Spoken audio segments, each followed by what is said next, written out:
सो यहाँ पे आपने एक हिंट याद रखना है कि ग्रेटर देन 0 हो या नंबर पॉजिटिव हो, उसके लिए दो ऑप्शन होते हैं, या तो वो परफेक्ट स्क्वायर होगा या परफेक्ट स्क्वायर नहीं होगा।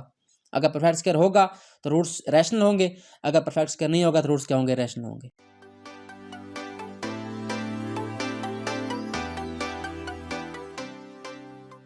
अस्सलाम वालेकुम, वेलकम स्टूडेंट्स। आज का हमारा टॉपिक है how to find nature of roots of quadratic equations by using discriminant.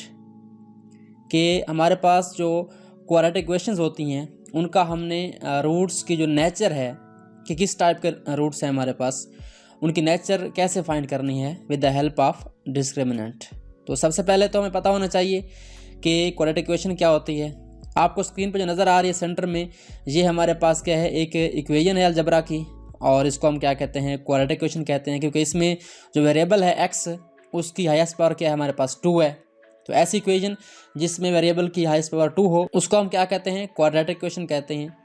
अब रूट्स क्या होते हैं, हमने इक्वेशंस को सॉल्व करना होता है, यानी ऐसे वैल्यूज़, ऐसे आंसर्स जो इस इक्वेशन को सेटिस्फाई करते हैं उसको हम क्या कहते हैं, सॉल्यूशन कहते हैं, और यहाँ पे इनको रूट्स भी कहते हैं।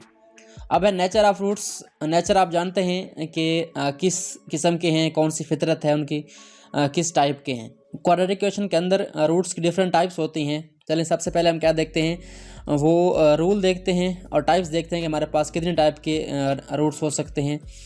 तो आप जानते हैं कि हमारे पास क्या होता है, डिस्क्रिमिनेंट क्या होता है, एक टर्म होती है क्वाड्रेटिक फार्मूला के अंदर b² - 4ac, जिसका मैंने पहले डिस्कस किया था डिस्क्रिमिनेंट को। ये हमारे पास क्या है, डिस्क्रिमिनेंट है b² - 4ac।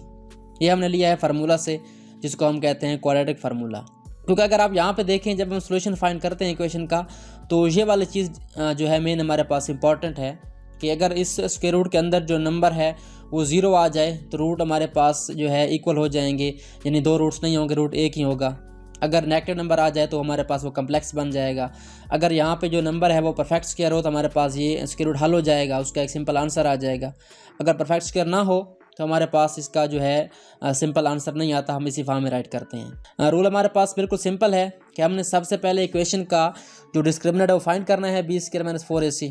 इसका आंसर आएगा हमारे पास। तो आंसर के हमारे पास 4 पॉसिबिलिटीज़ हैं कि हमारे पास जो आंसर है वो किस तरह का आ सकता है। दो ऑप्शन हमारे पास वो ग्रेटर देन 0 के हैं, यानी वो नंबर जो आंसर आएगा इसका वो पॉजिटिव होगा, ग्रेटर देन 0 होगा, और तीसरा हमारे पास इक्वल 0 होगा, और चौथा होगा हमारे पास लेस देन 0। तो जो ग्रेटर देन 0 है इसमें दो ऑप्शन हमारे पास हैं, या तो वो जो आंसर है वो परफेक्ट स्क्वायर होगा या क्या होगा, परफेक्ट स्क्वायर नहीं होगा। और तीसरे में क्या है कि अगर इक्वल टू 0 आ जाए, और चौथे में क्या है, लेस देन 0। तो यहाँ पे रूट कैसे होंगे, वो कहता है if b² - 4ac is greater than 0, यानी जो हमारे पास टर्म होगी वो बड़ी आएगी, 0 से पॉजिटिव नंबर होगा, and is a perfect square, और वो नंबर क्या होगा, परफेक्ट स्क्वायर होगा, यानी उसका हम स्क्वायर रूट लेंगे तो हमारे पास एक सिंपल नंबर आ जाएगा, होल नंबर। तो हमारे पास रूट्स क्या होंगे, then the roots are rational, mean real होंगे रूट्स, एंड अनइक्वल, और दो मुख्तलिफ रूट्स होंगे। ये फर्स्ट कंडीशन है। उसके बाद सेकंड है, अगर वही रूल हो कि हमारे पास जो डिस्क्रिमिनेंट है वो पॉजिटिव आ जाए, ग्रेटर देन 0 आ जाए, यानी 0 से बड़ी हो वैल्यू, और परफेक्ट स्क्वायर ना हो, तो हमारे पास रूट्स क्या होंगे, इरेशनल होंगे, रियल भी होंगे लेकिन अनइक्वल होंगे। यहाँ पे रैशनल थे, यहाँ पे क्या है, इरेशनल हैं रियल, लेकिन रैशनल और इरेशनल का फ़र्क है। रैशनल क्या होता है, जिनको हम बड़े के फॉर्म में लिख सकते हैं, इरेशनल क्या होता है हमारे पास, हम बड़े के फॉर्म में नहीं लिख सकते। उसके बाद हमारे पास नेक्स्ट है इक्वल टू 0, कि जब ये वाली चीज़ इक्वल टू 0 आ जाए तो हमारे पास रूट्स क्या होंगे, रियल होंगे एंड इक्वल होंगे। और लास्ट क्या है हमारे पास, अगर जो डिस्क्रिमिनेंट है वो लेस देन 0 आ जाए तो हमारे पास ये जो आंसर है, जो रूट्स हैं वो क्या होंगे, इमेजिनरी होंगे, कम्प्लेक्स नंबर होंगे, एवटा के फॉर्म में होंगे। सो चले हम कुछ एग्जांपल देखते हैं। यहाँ पे क्वेश्चन हमारे पास एग्जांपल है, using discriminant find the nature of the roots of the following equations, verify the results by solving the equation. हमारे पास कुछ इक्वेशन गिवन होंगी, हमने क्या करना होगा, उनका डिस्क्रिमिनेंट फाइंड करना होगा और उनके रूट्स की नेचर चेक करनी होगी और वेरीफाई भी करना होगा। चलिए स्टार्ट करते हैं। हमारे पास फर्स्ट एग्जांपल है, हमने क्या करना है, उसको कंपेयर करना है उसकी जनरल फॉर्म से ax² + bx + c। यहाँ से हमारे पास a क्या आ जाएगा, 1 आ जाएगा, यहाँ पे 1 है। उसके बाद b क्या आ जाएगा, -5। सो यहाँ से हमने क्या फाइंड करना है, सबसे पहले आपने लिखना है discriminant is equal to b² - 4ac। तो हमारे पास b क्या आ गया था, -5 आ गया था, -5 का स्क्वायर लें, -4 × ac। a हमारे पास 1 है और c क्या है, 5 है। तो हमारे पास ये बन जाएगा 25 और ये 4 5 = 20। इसको माइनस करें, हमारे पास आंसर क्या आता है, 5 आता है। तो 5 क्या हमारे पास ग्रेटर देन 0 है, पॉजिटिव है, 0 से बड़ा है।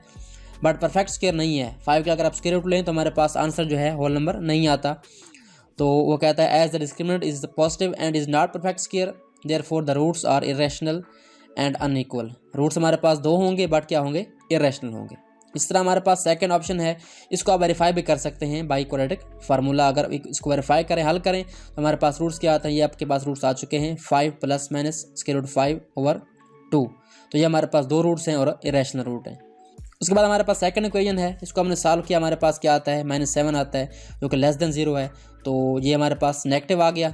यहाँ पे रूट्स हमारे पास क्या होंगे, क्योंकि स्क्वायर रूट के अंदर नेगेटिव टर्म आ गई है तो हमारे पास रूट्स क्या आ जाएंगे, हमारे पास कम्प्लेक्स आ जाएंगे, इमेजिनरी आ जाएंगे। यहाँ पे आप वेरीफाई करके इनको चेक भी कर सकते हैं। ये हमारे पास आ चुका है -7 का स्क्वायर रूट, यहाँ से हमारे पास आयोटा आ जाएगा। उसके बाद हमारे पास सी ऑप्शन है, इसमें अगर आप देखें तो यहाँ पे A1 है, B 8 है, C 16 है। इसको आपने यूज़ किया इस फार्मूला के अंदर, डिस्क्रिमिनेंट के अंदर, तो आंसर क्या आ गया, इसका 0 आ गया।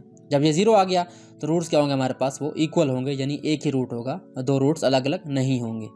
सो इसका वेरीफाई कर सकते हैं। यहाँ पे देखें तो रूट्स हमारे पास क्या आ चुके हैं, इक्वल आ चुके हैं। उसके बाद हमारे पास लास्ट क्वेश्चन है 7x² + 8x + 1 = 0। यहाँ पर अगर आप देखें तो इसका डिस्क्रिमिनेंट क्या आ रहा है, हमारे पास 36 आ रहा है, जो कि हमारे पास एक परफेक्ट स्क्वायर है। मतलब अगर आप इसका स्क्वायर रूट ले लें तो हमारे पास आंसर क्या आएगा, 6 आएगा। ये पॉजिटिव भी है, > 0 है और परफेक्ट स्क्वायर भी है। तो हमारे पास फर्स्ट ऑप्शन आ जाएगा, roots are rational and unequal. तो इसको आप वेरीफाई भी कर सकते हैं। तो जब क्वेश्चन आता है हमारे पास, वो क्या होता है, हमने एक तो नेचर फाइंड करनी होती है रूट्स की, दूसरा हमने क्या करना होता है, उसको वेरीफाई करना होता है। आपने क्या करना है, रूट्स की नेचर फाइंड करने के बाद क्या करना है, वेरीफाई करना है। वेरीफाई करने के बहुत सारे तरीके हैं, 3 तरीके हमारे पास हैं। एक कंप्लीटिंग स्क्वायर है, एक हमारे पास बाय फैक्टराइजेशन है, एक फार्मूला है। नॉर्मली हम क्या करते हैं, यहाँ पे क्वाड्रेटिक फार्मूला यूज़ करते हैं, क्योंकि हमारे पास ये जो डिस्क्रिमिनेंट है वो आ चुका है 36। तो आगे हमने क्या करना है, वो हमारे पास -b फाइंड करना है, 2a फाइंड करना है। तो हमारे पास काम क्या हो जाता है, इजी हो जाता है। तो इस तरीके से आपने क्या करना है, यहाँ पे फाइंड कर लेने रूट्स। तो ये हमारे पास टॉपिक है कि हमने किसी भी क्वाड्रेटिक इक्वेशन के रूट्स की नेचर फाइंड कैसे करनी है, कि किस टाइप के हैं रूट्स। तो हमारे पास बेसिकली 4 टाइप के रूट्स आ सकते हैं। एक तो > 0 परफेक्ट स्क्वायर हो तो रूट्स क्या होंगे, रैशनल, अनइक्वल। ये हमारे पास b² - 4ac > 0 आए और परफेक्ट स्क्वायर ना हो तो रूट्स क्या होंगे, रैशनल होंगे। और उसके बाद = 0 हो तो रूट्स क्या होंगे, इक्वल होंगे। और <0 हो तो रूट्स क्या होंगे, इमेजिनरी होंगे। सो यहाँ पे आपने एक हिंट याद रखना है कि > 0 हो या नंबर पॉजिटिव हो, उसके लिए 2 ऑप्शन होते हैं, या तो वो परफेक्ट स्क्वायर होगा या परफेक्ट स्क्वायर नहीं होगा। अगर परफेक्ट स्क्वायर होगा तो रूट्स रैशनल होंगे, अगर परफेक्ट स्क्वायर नहीं होगा तो रूट्स क्या होंगे, रैशनल होंगे। अगर = 0 हो तो रूट्स क्या होंगे, इक्वल होंगे। ये आपने याद रखना है, रैशनल भी होंगे, इक्वल होंगे। अगर <0 हो तो रूट्स क्या होंगे, हमारे पास इमेजिनरी होंगे, कम्प्लेक्स कॉन्जुगेट्स होंगे। तो स्टूडेंट्स, आई होप सो आपको ये टॉपिक समझ आ गया होगा।